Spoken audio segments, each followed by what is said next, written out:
ചെറിയ കുറവുകളിൽ പോലും വിഷമിച്ച് മാറി നിൽക്കുന്ന അല്ലെങ്കിൽ എനിക്ക് ഒന്നും ചെയ്യാൻ കഴിയില്ലെന്ന് വിചാരിച്ചിരിക്കുന്ന ഒരുപാട് പേർ നമുക്ക് ചുറ്റുമുണ്ട്. പക്ഷേ അതിനിടയിൽ തന്നെ കുറവുകളൊന്നും ഒരു കുറവുകളല്ല. എൻ്റെ സ്വപ്നങ്ങളിലേക്ക് പറന്നുയരാൻ അതൊന്നും എന്നെ ബാധിക്കില്ല എന്ന് മനസ്സിൽ ഉറച്ചു വിശ്വസിച്ചുകൊണ്ട് മനഃശക്തി കൊണ്ട് ജീവിതത്തിൽ സ്വപ്നങ്ങളെ നേടിയെടുത്തവരും നമുക്ക് മുന്നിൽ പ്രചോദനമായിട്ടുണ്ട്. ഇന്ന് അത്തരത്തിൽ ഒരാളെയാണ് നമ്മൾ പരിചയപ്പെടുന്നത്. കളക്ട്രേറ്റിൽ തദ്ദേശ സ്വയംഭരണ വകുപ്പിൽ ഉദ്യോഗസ്ഥയായിട്ടുള്ള പാണ്ഡു സിന്ധു ആണ് ഇന്ന് വനിതാ ദിനത്തിൽ അവരുടെ വൈകല്യങ്ങളെ ഒന്നും ഒരു വൈകല്യമല്ല, അതൊന്നും എനിക്ക് തടസ്സമല്ല എന്ന് തെളിയിച്ചുകൊണ്ട് ജീവിതത്തിൽ സ്വപ്നങ്ങൾ എത്തിപ്പിടിച്ചിട്ടുള്ള ഒരു വനിതയാണ് നമുക്ക് പരിചയപ്പെടുന്നത്.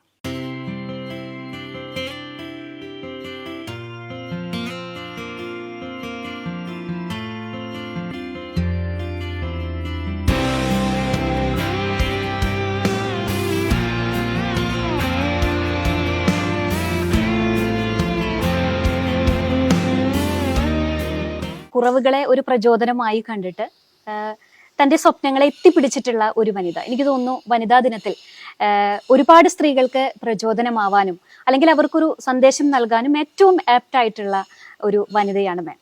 അപ്പോൾ ഇങ്ങനെയായിരുന്നു വളരെ ചെറുപ്പത്തിൽ 3.5 വയസ്സിൽ പോളിയോ ബാധിച്ച് ഇന്ന് ഇപ്പോൾ തദ്ദേശ സ്വയംഭരണ വകുപ്പിൽ ഒരു ഉദ്യോഗസ്ഥയായിട്ട് ജോലി ചെയ്യുകയാണ്.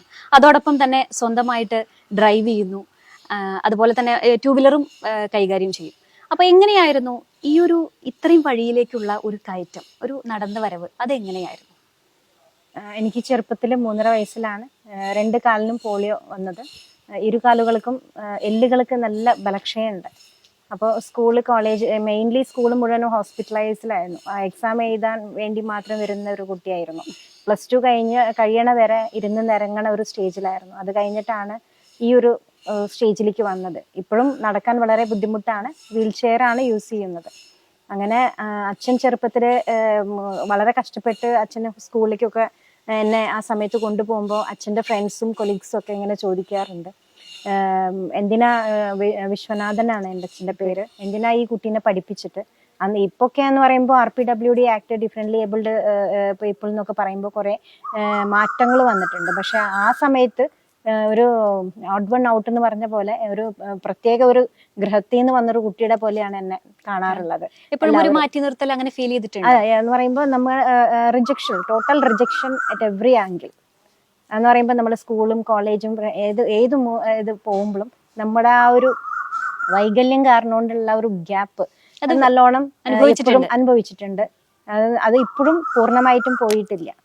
അപ്പോൾ നമ്മുടെ തെറ്റുകൊണ്ടല്ലാതെ വന്ന ഒരു അസുഖം അല്ലെങ്കിൽ അത് കാരണം കൊണ്ട് ഒത്തിരി വേദനകളും റിജക്ഷൻസും അനുഭവിക്കേണ്ടി വന്നിട്ടുണ്ട്.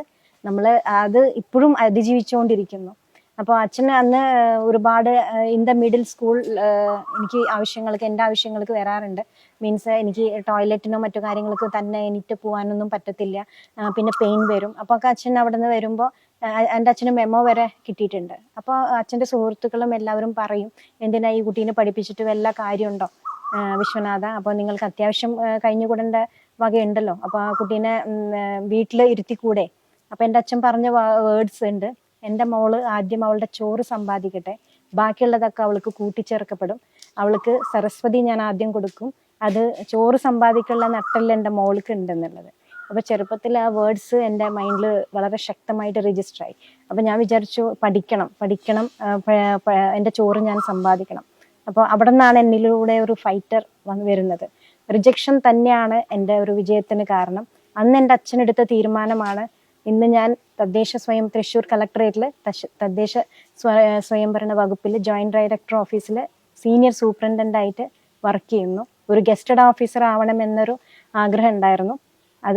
അത് നേടിയിട്ടുണ്ട്.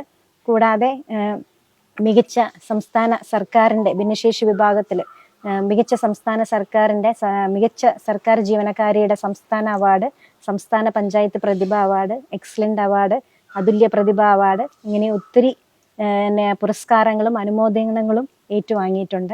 അത് എനിക്ക് ഓരോ അനുമോദനങ്ങളും കിട്ടുമ്പോഴും എനിക്ക് അതൊരു റെസ്പോൺസിബിലിറ്റി ആയിട്ടാണ് ഫീൽ ചെയ്യാറ്. കൂടാതെ ഞാൻ ആദ്യം 2005 2 wheeler extra modified vehicle wheel ഘടിപ്പിച്ച വണ്ടി യൂസ് ചെയ്തിട്ടാണ് ഓഫീസിലേക്ക് പോവാറ്.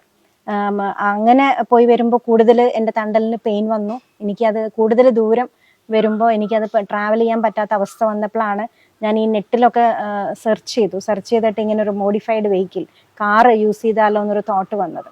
അപ്പോൾ ഞാൻ PIU 5 വെള്ളാങ്കല്ലൂർ യൂണിറ്റ് സിവിൽ സ്റ്റേഷനിൽ 13 പഞ്ചായത്തുകളുടെ ചുമതല ഉണ്ടായിരുന്നു. അപ്പോൾ ഈ റീസെൻ്റ് ആയിട്ടാണ് കളക്ടറേറ്റിലേക്ക് വന്നത്.